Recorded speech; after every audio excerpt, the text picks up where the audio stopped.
Welcome, fiendish friends, to Tales from the Cr'wip't, the whip and chat that takes you on a spine-chilling journey through urban legends, true crimes, and ghostly encounters. I'm your host, Mushmallow, your guide through these twisted tales. With each episode, we'll dive into the macabre, uncovering the eerie mysteries that lurk in the shadows. But don't worry, I'll keep you safe as we explore these hair-raising stories together. So grab a whip, a snack, and a drink, and let's wander deeper into my Tales Cr'wip't. Viewer discretion is advised for this episode.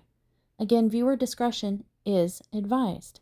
We will be discussing a serial killer and his related nefarious acts, and as such may be sensitive material for some people, and I wanted to give you that fair warning. So you've been warned. The tools of the trade that I'm showing you on the screen today is a Rokari diamond painting kit from rokari-dpa.com, B's Crafty Corner release papers, Flower Designs tray and pens. I am testing a variety of application mediums and using a nail-saving little ring situation from Kevin's DP Pens on Etsy. Everything will be listed in the description box down below. They called him the Green River Killer, a man so ordinary, so painfully beige that you'd pass him in the cereal aisle of the supermarket and never flinch. Side note, already, yes, I know. But in case you've never seen a picture of this man, I would like to provide you a description. He stood at 5 foot 10 inches tall. He was between 150 and 160 pounds. He was slender, average build. He wasn't muscular. He wasn't, like scrawny either. He was just average. He had short, neatly groomed brown hair, hazel eyes, a lighter complexion, thin lips, narrow nose, prominent cheekbones, slightly sunken in eyes, and occasionally did wear a mustache, a natural one. I didn't mean to imply that he put a fake one on. No, he sometimes grew out a mustache. Sometimes he would shave it off. And he dressed, very much like a nerdy dad is how he was described. Very simply dressed. Jeans and a t-shirt generally were his go-to clothing, and some work boots. But just to give you kind of like a mental picture of this very average, everyday, not standing out to anyone anywhere sort of guy. So Gary was a factory worker and a husband who had been twice divorced. He was the most prolific serial killer in American history. 49 confirmed murders, possibly more than 70, and most of them teenage girls and vulnerable women discarded like garbage in the woods of Washington state. This is a story of a predator who thrived in plain sight. A man who murdered for decades while his neighbors waved good morning to him. This is the story of the Green River Killer. So let's learn a little bit about Gary Leon Ridgway's history. He was born on February 18th, 1949 in Salt Lake City, Utah. He was the middle child of Mary and Thomas Ridgway, and he grew up under the weight of a turbulent home. His father, a bus driver, was emotionally distant and constantly complaining about the women of the night that he saw around Seattle's Skid Row.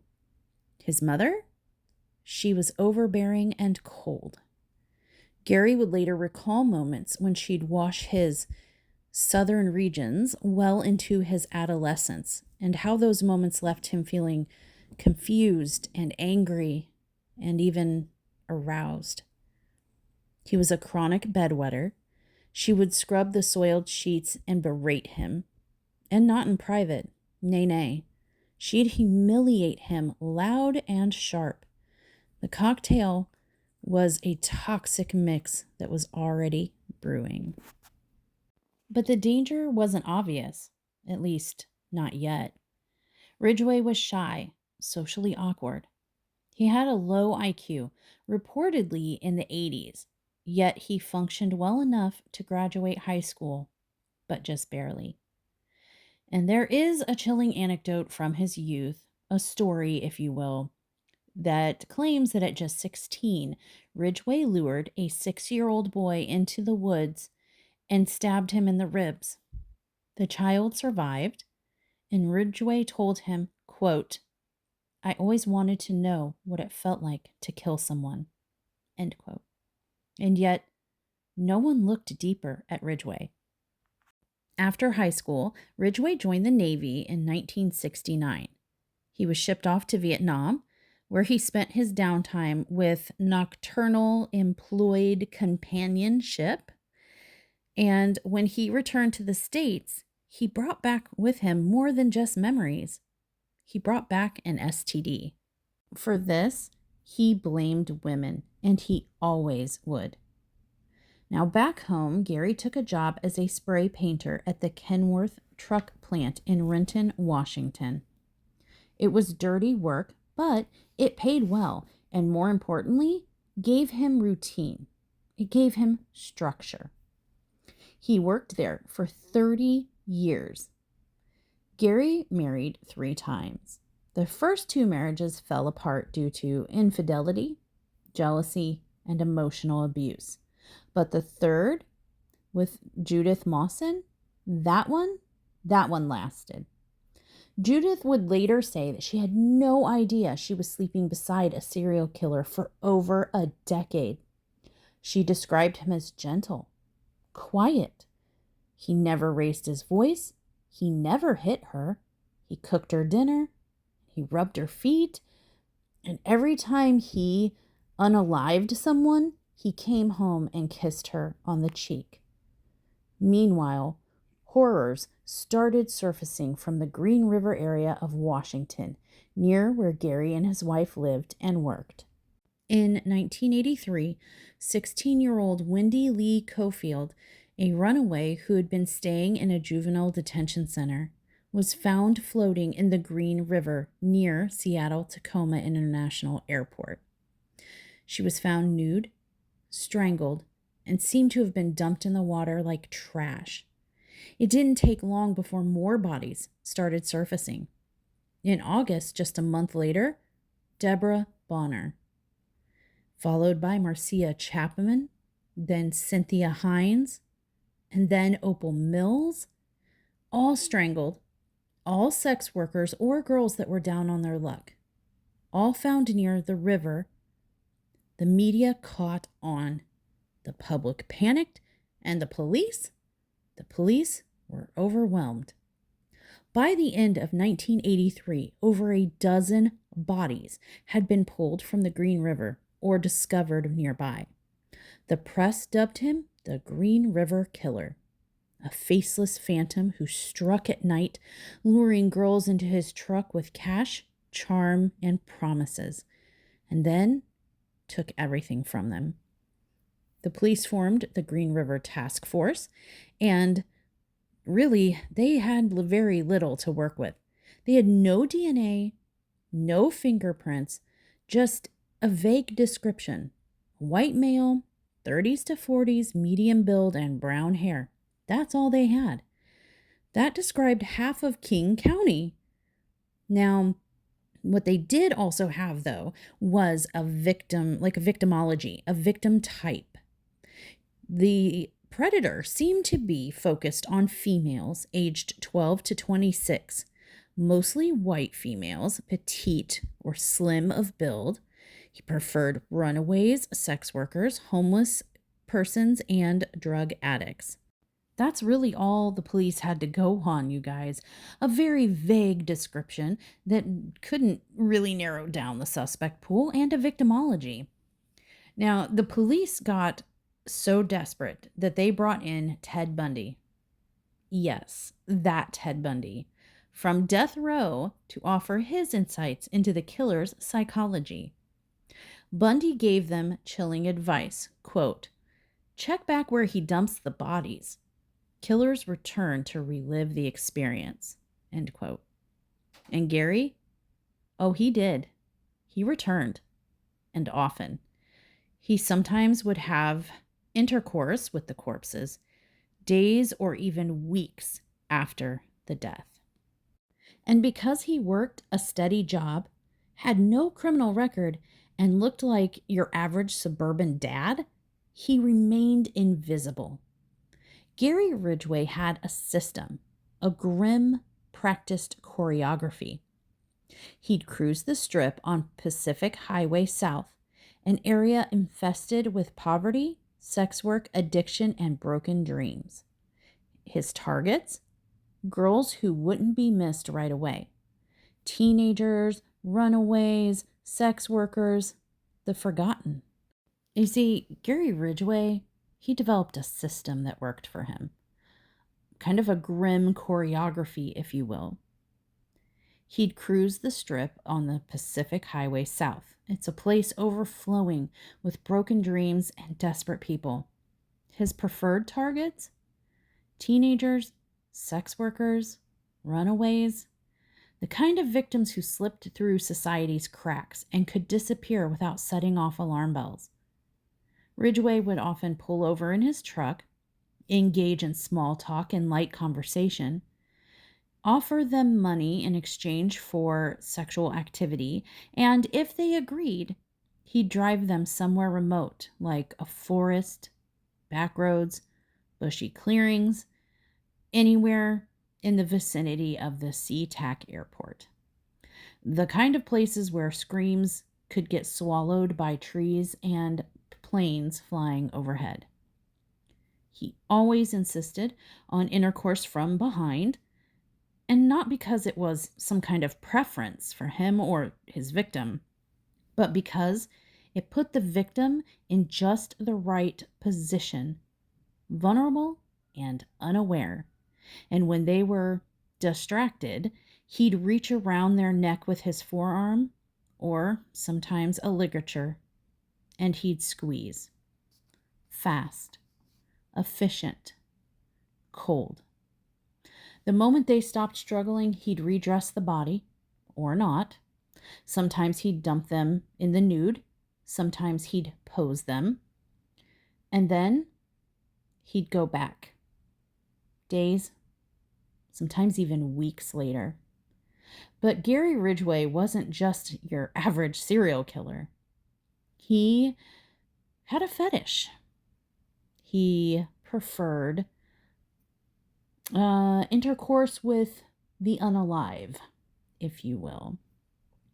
He would return to the bodies that he left in the woods, decomposing, bloated, half ravaged by animals, and have intercourse with them over and over and over, and would only retire them when they became too decayed to be useful, at which point he'd leave them to the crows. By 1984, law enforcement knew they had a monster on their hands. The Green River Task Force was formed, led by King County Detective Dave Reichert. They had dozens of victims, a growing pile of bodies, panic in the press, and absolutely no idea who the killer was. But did you know they interviewed Gary Ridgway multiple times during this period? Yeah. Why? Well, because 2 different witnesses had described a dark pickup truck and a man who matched Ridgway's description. But if you recall, we talked about what he looked like. He was nondescript. He was your average everyday man. He was your everyday suburban dad. You walk outside in a suburban neighborhood and you take survey of all the suburban neighborhood dads, and any one of them, they all look the same. He could have been anyone because nothing about him stood out. He was so plain, average, boring. But they did interview him, and he admitted to picking up sex workers in the area. He admitted that he had been in the areas where some of the bodies had been found, but his saving grace was that he seemed cooperative, respectful, normal. He even passed a polygraph. And because of that, they let him go. And Gary, he kept killing. In 1987, they collected a saliva sample from Ridgway, just in case. It was part of their routine task force investigation. Anyone that had been interviewed or even breathed on the suspect list wrong, they took DNA samples, just in case something came up in the future that could help. DNA profiling wasn't fully developed yet, but the sample was stored in a freezer, labeled, logged, and then forgotten. But it would prove to be a time bomb quietly ticking. From 1982 to 1985, Ridgway operated at full force. He later confessed that he sometimes killed 2 women in the same day. He would pick them up, murder them, dump them, and go home to mow the lawn like nothing had happened. He didn't use guns. There was no blood, no loud sounds, no obvious evidence. He just had his hands and his rage. Victims were found in clusters, sometimes dumped together, sometimes spread out in signature locations. He called them his dump sites. It was like landfills of lost lives. He would place rocks on some of the bodies. He used garbage, tarps, twigs, anything to conceal them or mark where to come back for more. Some victims were clothed, some were not. Some were posed, some were not. And at least one had been desecrated egregiously. He had taken a fish and inserted it into a sensitive area and left that as a final, just kind of shock value situation and a final insult to that particular victim. And the victim names just kept coming.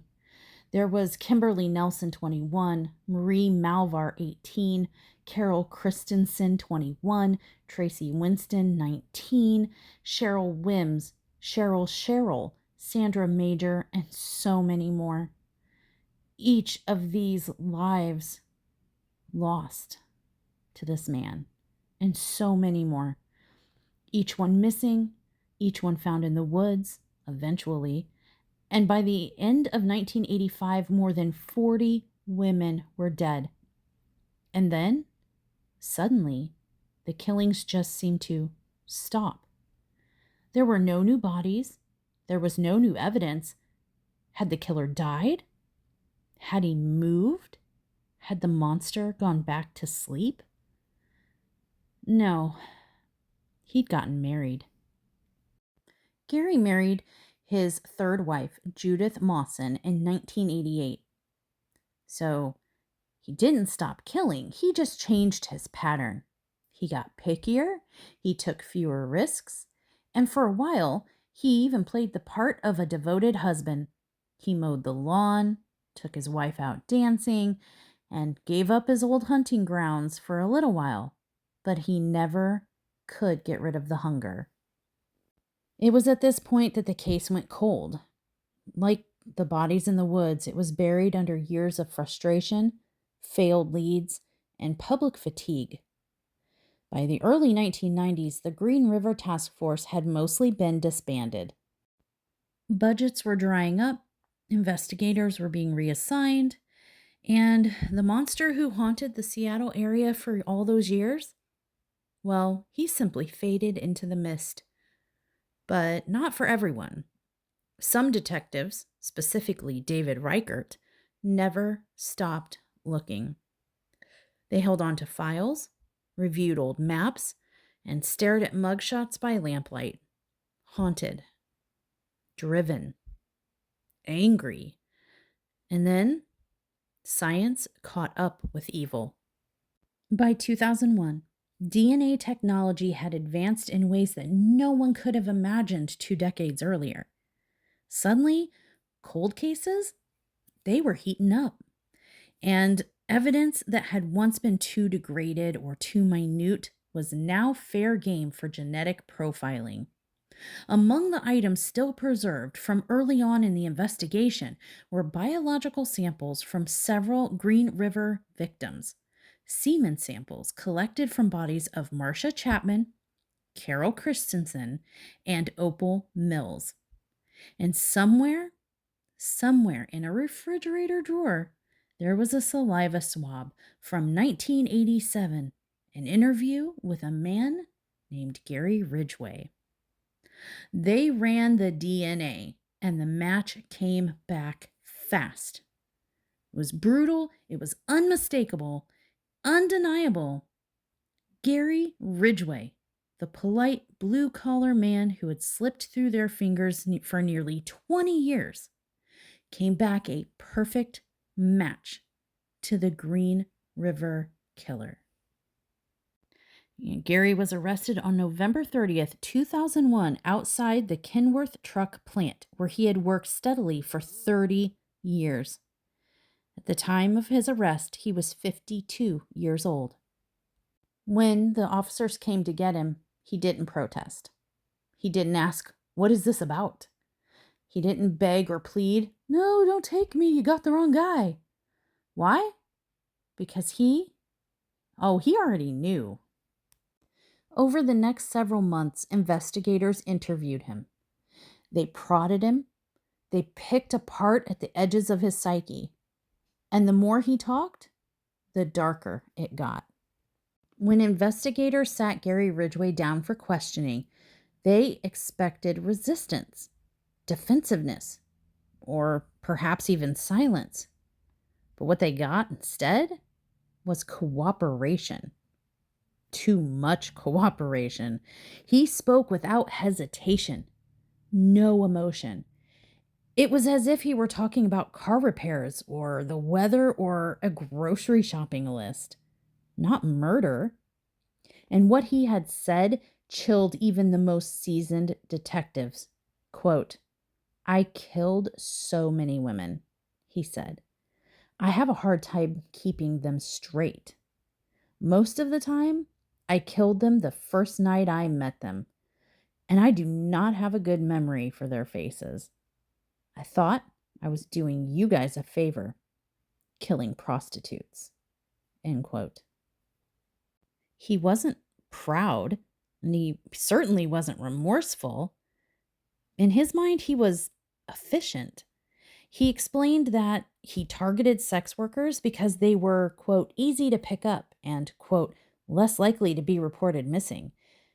He said that after the first few murders, it became, quote, "a habit." It was just, to him, a routine, a craving, a hunger.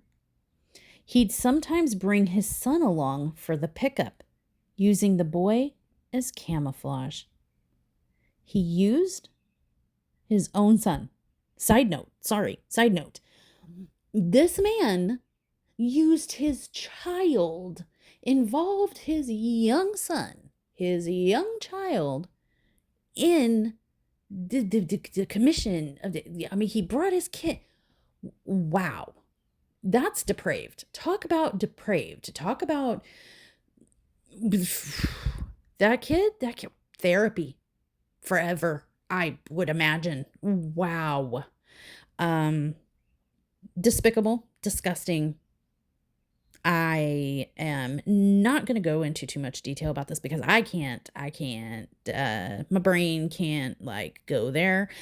Just know that, going back to the story, yes, sometimes he did bring his young son along to pick up the victims and used his son as camouflage or as bait or as something to ease the victims' minds, have them let their guard down, because, who's gonna do anything bad to me in front of this little boy. Nobody would do that, right? Oh, gross. Okay, back to the story. Sorry. But then, after dropping off his son or distracting him, Ridgway would return to the victim, take her to the woods, and do what he always did. Even seasoned investigators were disturbed by Ridgway's lack of remorse.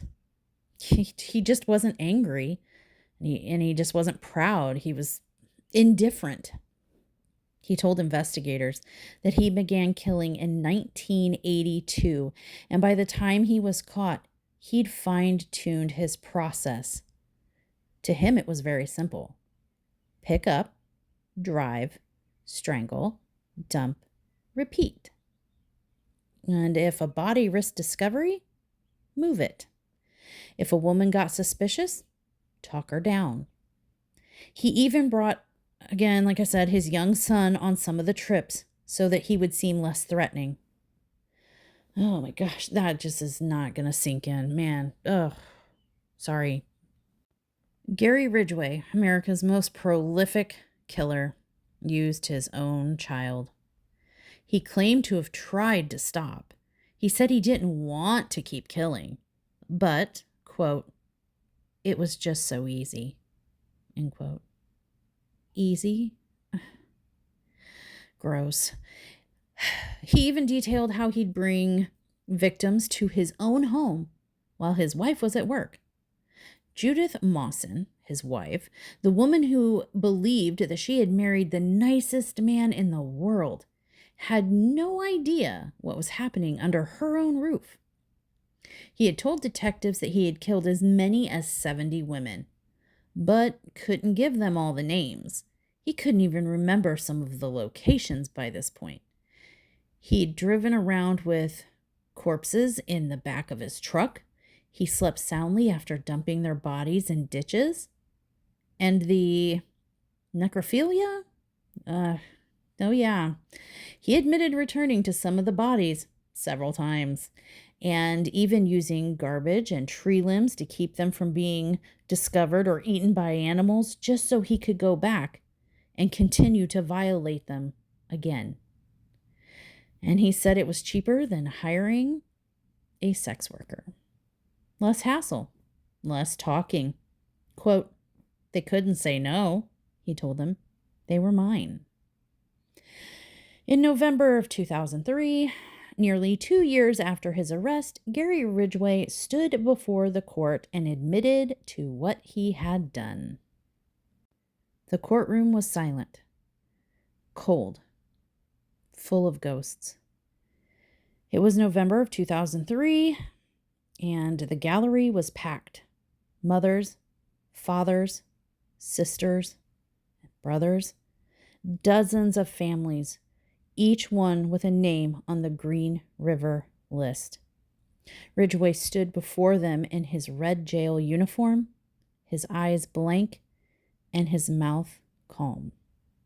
He pled guilty to 48 counts of aggravated first-degree murder. Each charge was read aloud, one by one. Each name echoed through the courtroom like a death knell. And as he stood there in his red jail uniform, head down, the families of the victims watched, some in silence, some weeping, some burning holes in his head with their eyes. But he didn't flinch. He didn't cry.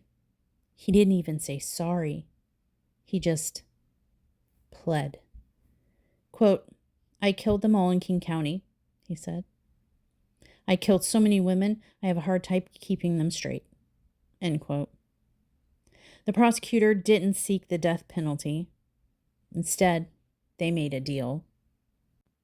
In exchange for his full confession and cooperation in locating the remains of all of his victims, Ridgway would spend the rest of his life in prison without the possibility of parole. This was a very controversial decision. Many felt he deserved to die. Others, well, they just wanted closure, answers, truth. And then something unexpected happened.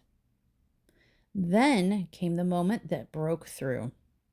As part of the plea deal, the victims' families were allowed to speak in court. One by one, they approached the podium.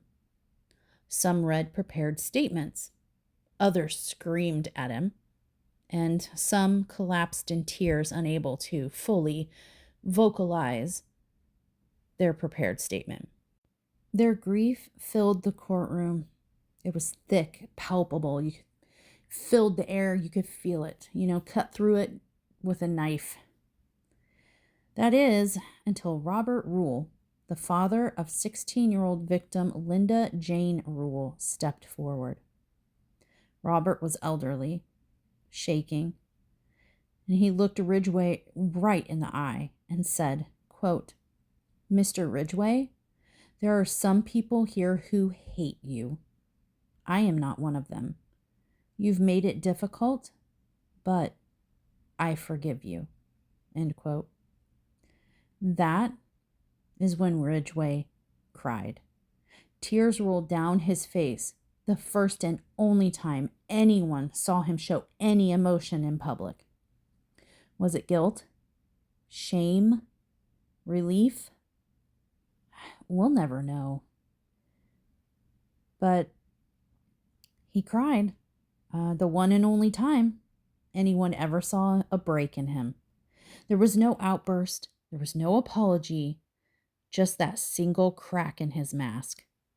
Tears slid down his cheeks as the courtroom sat stunned. No one really knows what he was thinking or feeling. And what about that simple statement out of everything that had been said to him and about him and to him? Nobody really knows why that particular testament got to him. But it seemed to. But for a man who had remained so hollow, so disturbingly flat in his confessions, it was a moment that reminded everyone watching that monsters are still made of flesh. Gary's sentence was a long one, and it was fitting, but somehow still didn't seem like enough. Gary Leon Ridgway was given 48 life sentences without the possibility of parole, plus an additional 480 years tacked on for good measure. One for each victim, one for each family destroyed. The judge made it very clear Ridgway would never walk free. He would never appeal, and he would die in prison, permanently locked down. There, he spends his day in a tiny cell.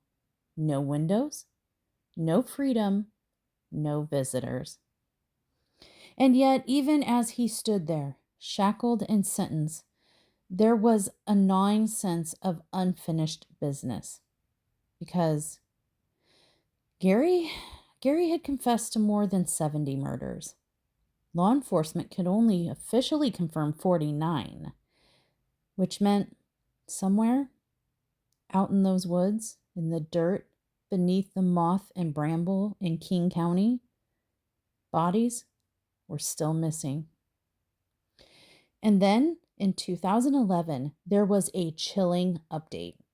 Ridgway was charged with a 49th murder, that of Rebecca Marrero, who had disappeared in 1982 but wasn't found until decades later.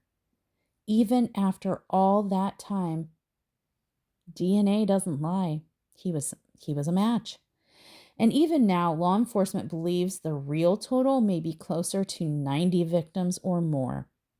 But we may never know, because Ridgway has said it himself.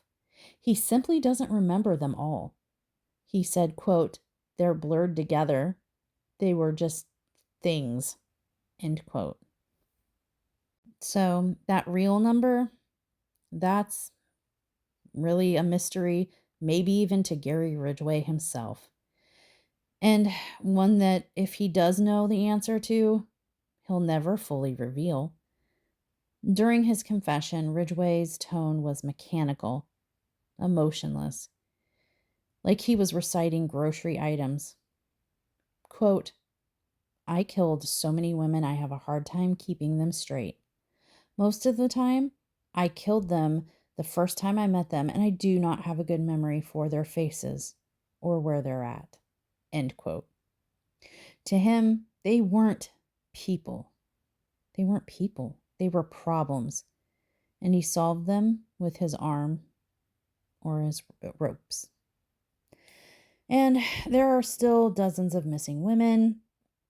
The records have missing women in the area from the 1980s who fit his victimology, his profile, his preferred, patterns.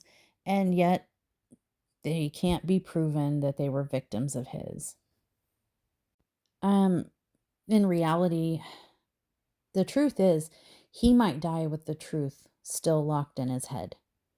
And that might be the worst part of all of this.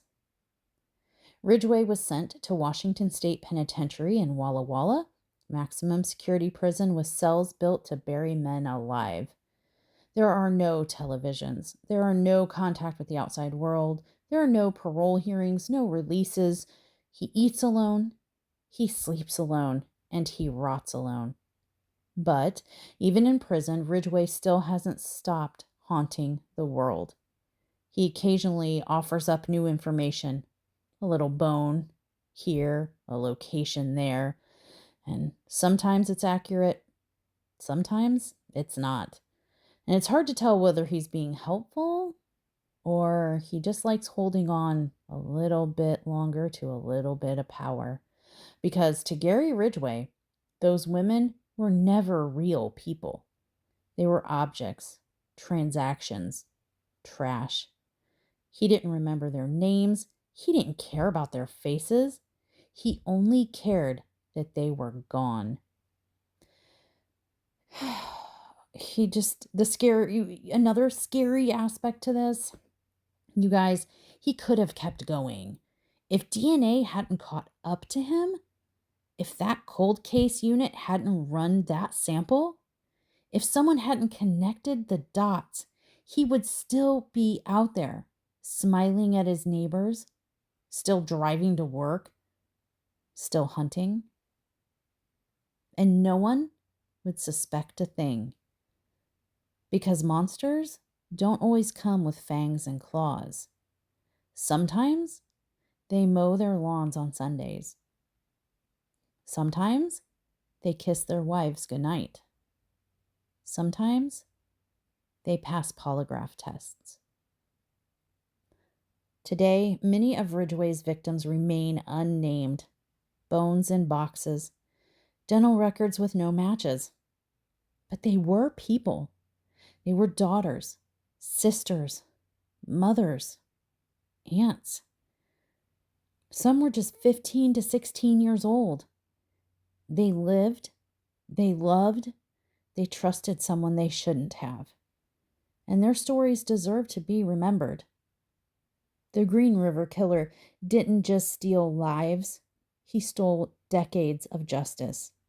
And for years, he was the shadow in the trees, the whisper by the river, the man who smiled while mothers searched for their daughters who would never come home.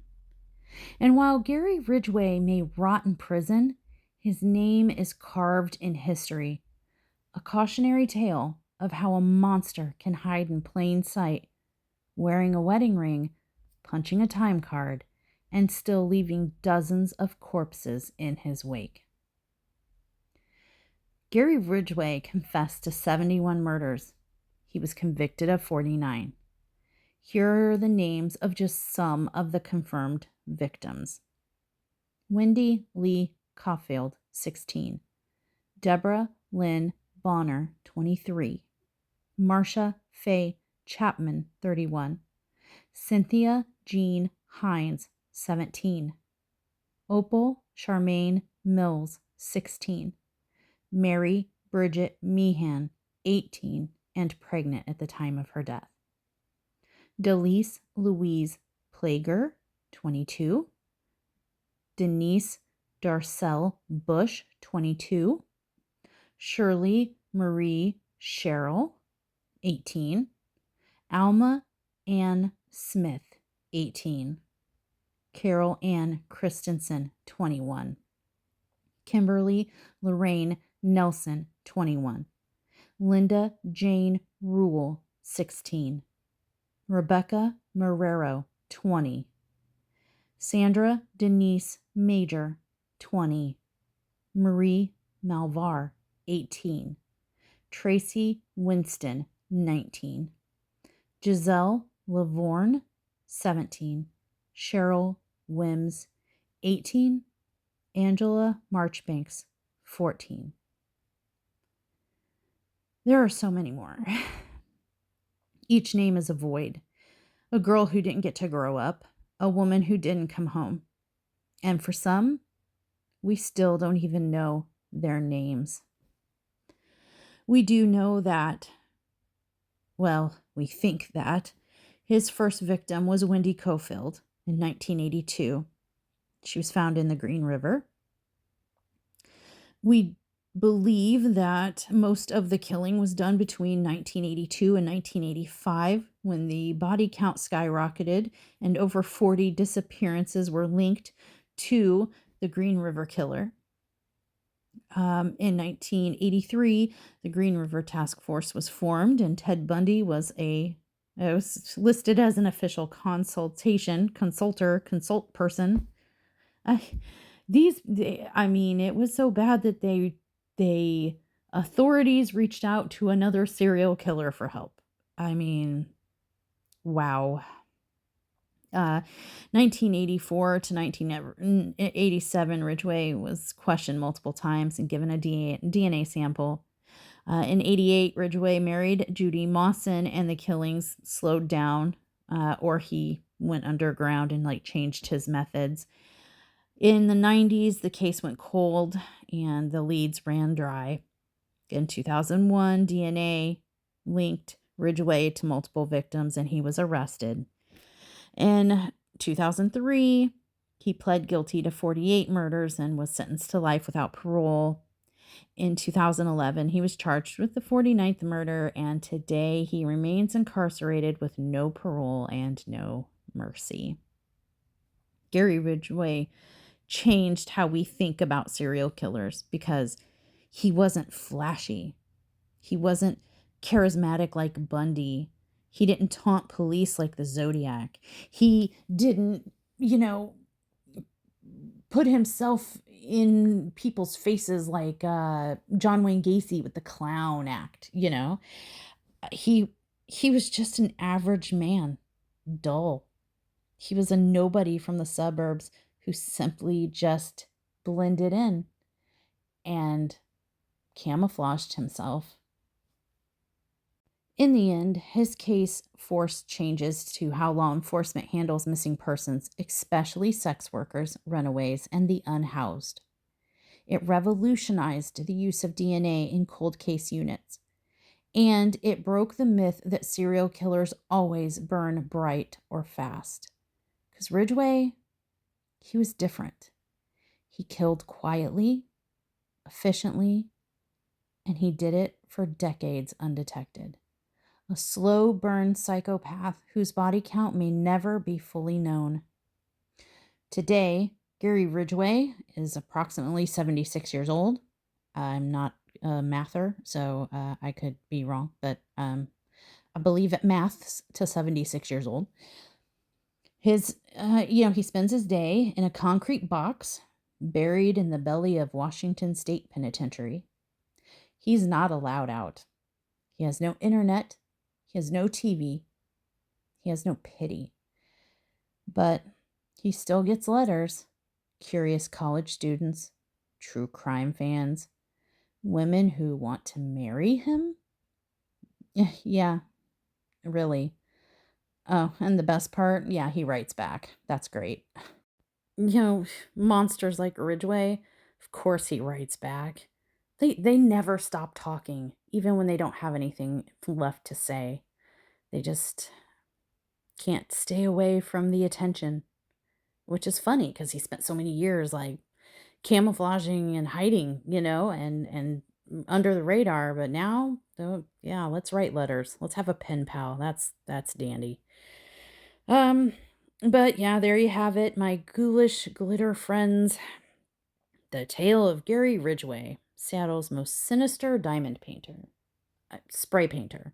The most sinister spray painter. He turned the Green River red, one poor soul at a time. And now he's rotting in a prison cell, brushing shoulders with the devil himself. So the next time a stranger offers you a ride, remember, not all monsters wear hockey masks. Some wear khakis, drive pickup trucks, and ask you about your day.